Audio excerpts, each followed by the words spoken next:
As much as I would like to say that I married for love, I didn't. I had an amazing life. Right out of college, I got married. I moved to Italy, to Lake Como, which is one of the most beautiful places in the world. I would ride around in my Vespa, wind in my hair, sun in my smiling face. I had what you would imagine to be this Renaissance painting. So I had it all, picture perfect life on the outside. But on the inside, it was a different story. On the inside, it was like that painting was cracking and peeling. So what was wrong? Everything. I didn't know it, but I hated myself. And I kept it up. I kept up this painting, especially for me, my parents. I could not let my parents know, especially not my dad. He would kill me. And I spent 9 years suppressing what my heart was telling me, suppressing my emotions, ignoring them. No. But I was lost, broken. I was afraid. We were driving along the lake. We were going to see some friends that had just had their third baby. So we veer up to go to the hospital.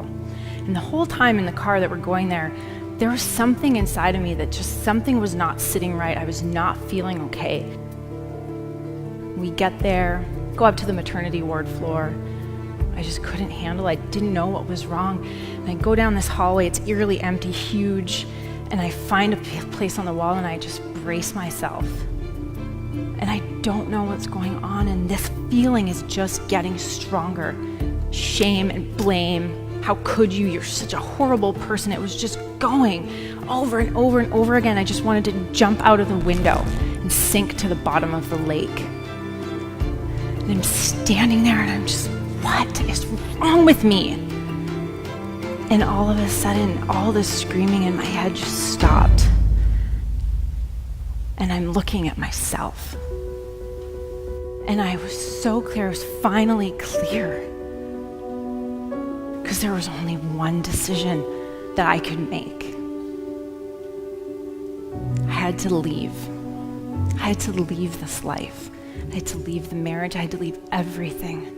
And I didn't know how, because I had trapped myself in that painting that I meticulously curated for 9 years. And there was so much at stake. I didn't want to hurt my husband. He wasn't a bad person. He was a great person.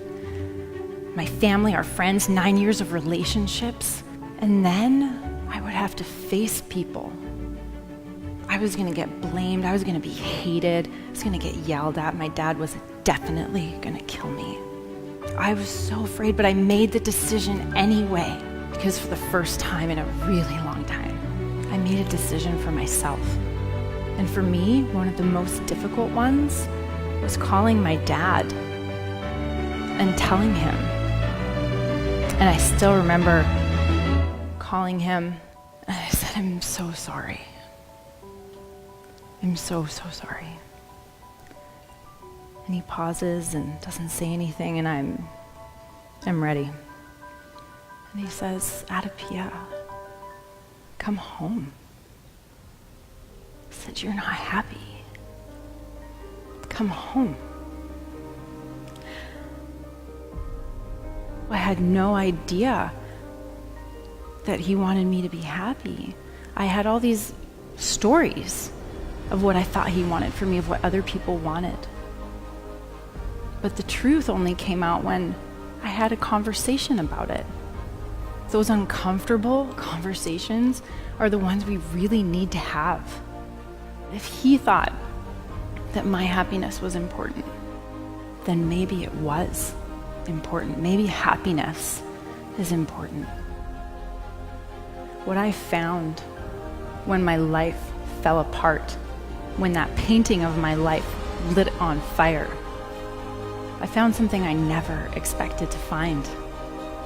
I found a masterpiece. I found the part of me that knows the truth, that never veers from the truth. I found my soul. And whether you call it that for yourselves, know that that voice inside of you is the voice that knows what's right for you.